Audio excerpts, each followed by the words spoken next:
আবারও হাজির হয়ে গেলাম নতুন একটা রেসিপি নিয়ে। আজ আমি আপনাদের দেখাবো চিংড়ি মাছ দিয়ে সিমের বীজ রান্না। তাহলে চলুন দেরি না করে দেখিয়ে নেওয়া যাক মজাদার এই রেসিপিটি।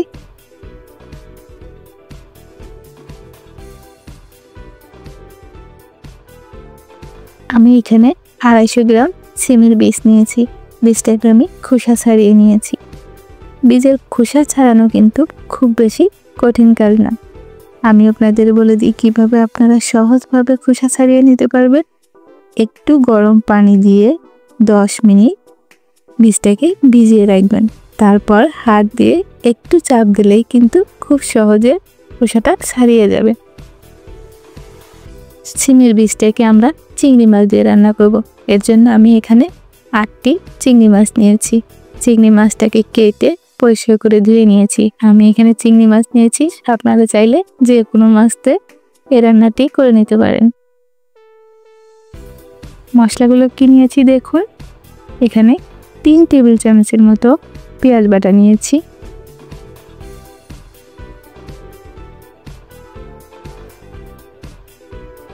হাফ চা চামচ আদা বাটা, 1 চা চামচ রসুন বাটা, 1 চা চামচ মরিচ গুঁড়ি, হাফ চা চামচ হলুদ গুঁড়ি, আর এখানে নিয়েছি 1 চামচ জিরা আর ধনিয়া গুঁড়ি, আর নিয়েছি 5টা কাঁচামরিচ। কড়াইটা চুলায় বসিয়ে পরিমাণ মতো তেল দিয়ে দিচ্ছি পেঁয়াজ বাটা।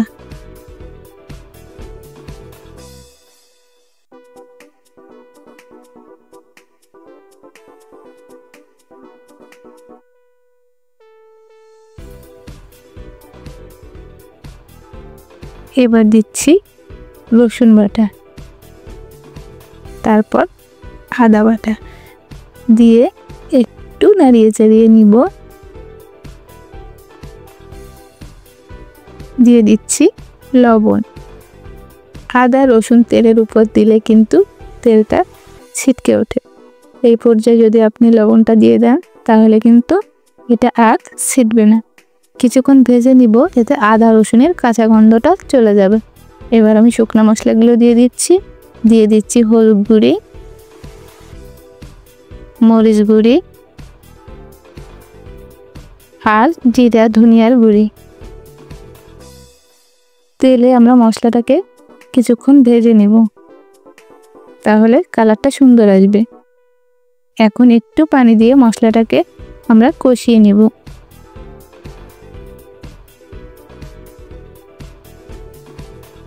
মশলাটা কিন্তু আমাদের প্রায় কষানো শেষ। উপর থেকে তেল ভেসে আসছে। আমাদের মশলাটা কিন্তু মোটামুটি কষানো হয়ে গেছে।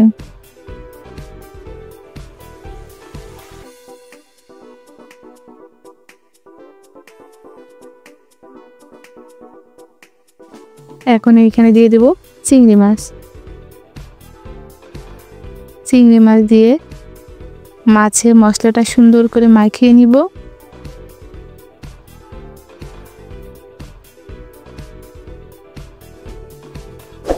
ঢাকনা দিয়ে কিছুক্ষণ কষিয়ে নিব।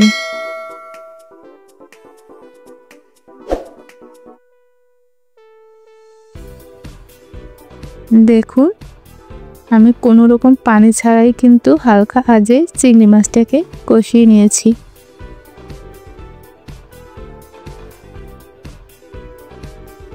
চিংড়ি মাছটা কিন্তু আমাদের কষানো হয়ে গেছে। এখন আমরা দিয়ে দিব সিমের বীজ। বীজগুলো দিয়েও কিন্তু আমরা এখনো পানি ব্যবহার করব না, হালকা আঁচে রান্নাটা করতে হবে। আর সিমের বীজটাকে সুন্দর করে কষিয়ে নিতে হবে।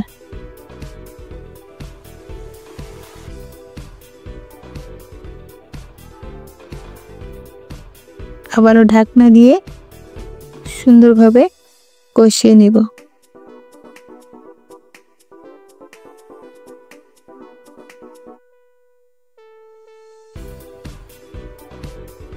আমাদের সিমের বীজ কিন্তু সুন্দর করে কষানো হয়ে গেছে।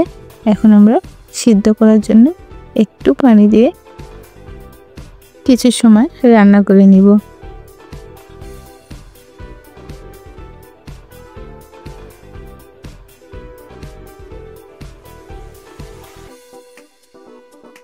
এখন ঢাকনাটাকে দিয়ে দিচ্ছি, কিছু সময় রান্না করে নিচ্ছি।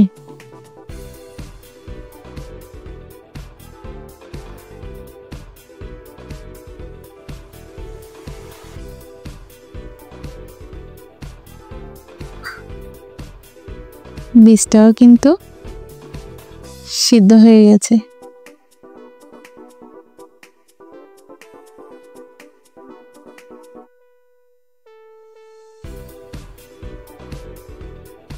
ঝোলের জন্য এখন আমরা এখানে 1 কাপ পানি দিয়ে দিব।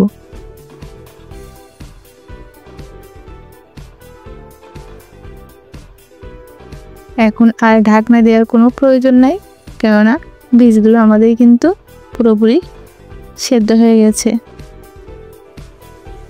কিছু সময় জাল করার পর শেষ পর্যায়ে এসে আমি এখানে দিয়ে দিব ফালি করা কাঁচামরিচ।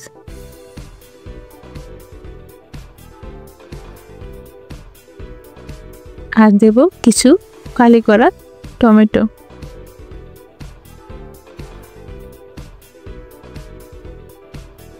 আমাদের রান্নাটা কিন্তু শেষ পর্যায়ে। খুব বেশি নাড়াচাড়া করে কিন্তু সিমের বীজটাকে গলিয়ে ফেলা যাবে না, এরকম গোটা গোটা থাকবে, কিন্তু খুবই নরম। আমি এখন নামিয়ে নিচ্ছি। শীতের শেষের দিকে বাজারে কিন্তু অনেক সিমের বীজ পাওয়া যায়।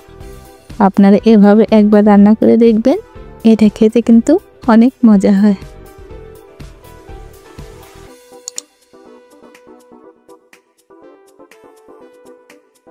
সিমের বীজের রান্নাটা আপনাদের কাছে কেমন লাগলো অবশ্যই জানাবেন। আজকের মতো এখানেই শেষ করছি। আগামীতে আসবো আরেকটি নতুন রেসিপি নিয়ে। আমার ভিডিওটি সময় করে দেখার জন্য সবাইকে জানাই অসংখ্য ধন্যবাদ।